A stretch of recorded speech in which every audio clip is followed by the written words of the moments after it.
आलोक जी, ये बताइए कि कल जो आर्थिक सर्वेक्षण पेश हुआ उसमें एक तरीके से इंडिया शाइनिंग जैसा नारा दिखाई दे रहा है, क्योंकि ये कहा जा रहा है आईएमएफ की ओर से कि भारत सबसे मजबूत और तेजी से बढ़ती अर्थव्यवस्था के तौर पर उभर रहा है।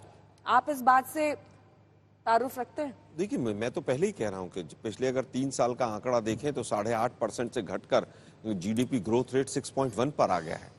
जिस देश में 6% के आसपास जीडीपी ग्रोथ रेट है, फिजिकल डेफिसिट भी 6% के आसपास है, बेरोजगारी की दर 8% से ज्यादा है, उस देश में कैसे किस तरह से विकास होगा ये समझ से परे है। लेकिन मोदी जी हैं तो मुमकिन है और बल्ले बल्ले है।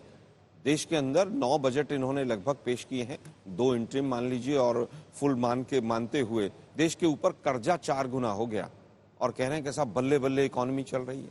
4 गुना कर्जा आपने बढ़ा दिया। हिंदुस्तान में जिस समय 2014 में मोदी साहब आए थे तो टोल हिंदुस्तान में 1150 के करीब थे एनएचएआई पे, आज 3000 से ज्यादा टोल हैं। और उसके बावजूद जिस तरह से हालत, हर चीज के ऊपर टैक्स और टैक्स और टैक्स लगता चला जा रहा है, उसके बाद कह रहे हैं कि साहब कड़वी दवाई ले लीजिए, महंगी दवाई ले लीजिए और उसके नाम पर मोटे मोटे इंजेक्शन आप जो जनता को लगाते चले जा रहे हैं। पूरा इकोनॉमिक सर्वे 414 पेज का है, लेकिन पावर्टी के ऊपर, गरीबी के ऊपर साइलेंट है बिल्कुल कि गरीबी रेखा से 6.5 करोड़ लोग वापस चले, 6.5 करोड़ लोग वापस चले गए। पर कैपिटा इनकम में बांग्लादेश से पीछे चले गए। देश की पर कैपिटा, एक मिनट, देश की पर कैपिटा इनकम 25% घट गई। आप कहते हैं साहब उस देश से इस देश से 140 करोड़ लोग हैं भाई, शाम को एक टाइम में जितना खाते हैं पूरा यूरोप खाता है।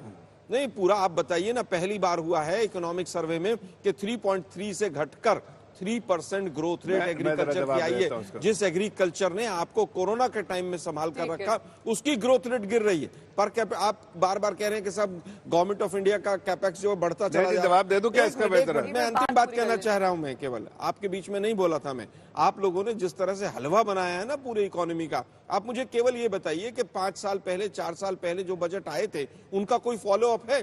पिछले साल बजट में 6.5 लाख करोड़ डिसइन्वेस्टमेंट होगा, उसमें से कितना हुआ सरकार के? आपके पास कोई आंकड़ा है?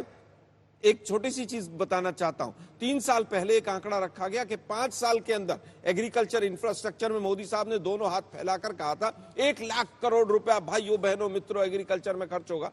पिछले 3 साल में 13,000 करोड़ रुपया मात्र खर्च हुआ है। केवल भाषण दे देने से देश चलता होता तो ये सारी गुड़ गोबर नहीं होता पूरी इकोनॉमी का। भाषण देते हैं आप, जमीनी हकीकत कुछ और है।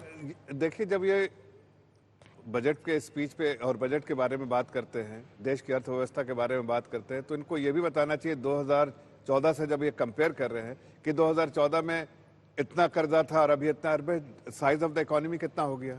2014 में 110 लाख करोड़ की जीडीपी थी, आज कितना 285 लाख 280 लाख करोड़ की जो है जीडीपी है। आप जरा देखिए, जो हमारी जो अर्थव्यवस्था उस वक्त जो है 13वें स्थान पे थी, चरमराती हुई 13वें स्थान पे, और जितने मैक्रो इकोनॉमिक पैरामीटर्स टेरेबल लगते थे वो आज जो मजबूत इकोनॉमी है। आप कहते हैं 1150 जो है उस वक्त टोल बूथ थे, आज क्या आपके समय में सड़क बनी तो आपने टोल बूथ लगा, और हम क्या वहां पर कुछ और लगाएंगे? टोल जो जितनी सड़कें बन रही है देश में, सड़कें बन, एक मिनट जरा सुन लीजिए, सड़कें बन रही है और सड़कों का फायदा किसको हो रहा है? मिडिल क्लास को ही हो रहा है। नहीं, एक टोल ही भरता रहेगा। सुनिए एक मिनट, आज आप किलोमीटर का रेट था एनएचएआई का, आप खुद देखिए, आज 33,000 किलोमीटर, 33,000 एक दूसरे के बीच में मत बोलिए। मैंने आपकी आवाज पहुंचेगी ना उनकी पहुंचेगी। मैं कह रहा हूँ कि देखिए, सड़कों का जाल बिछाया हमने क्यों? लेकिन देश की जनता को आराम हो। अभी जो जिस जगह में वो 10-10 घंटे लगाते थे वहां आप 3 घंटे में पहुंचते हैं। पेट्रोल की बचत, डीजल की बचत और साथ साथ जो है समय की बचत, प्रोडक्टिव आवर्स है। देश का फायदा है, जनता का फायदा, मिडिल क्लास खुश है कि उनको ऐसी रोड मिलती है जहां पर आप आसानी से सफर करते हैं। लेकिन आप लोगों ने क्या किया? आप लोगों ने गड्ढा छोड़ा था, उस गड्ढा को भरने का काम किया है। अर्थव्यवस्था में भी देश की जनता के प्रॉपर्टियों में भी और सब होता चला जा रहा है, कोशिश किया है। लेकिन आपका जो गब्बर सिंह टैक्स था उसने गरीब आदमी को मार दिया पूरी तरह से। और उसका नतीजा यह है कि एक छोटी सी रिपोर्ट अमेरिका की आई और अडानी ने 5 लाख करोड़ गरीब आदमियों को उड़ा दिए। एलआईसी और एसबीआई के शेयर कहां है? रुक नहीं रहे वो। सुनिए, ये प्राइवेट पिछले एक साल में 3 बार ईएमआई बढ़ी है। तो डेट टू जीडीपी क्या आप पिछले 10 साल करे, 15 साल का डेट टू जीडीपी।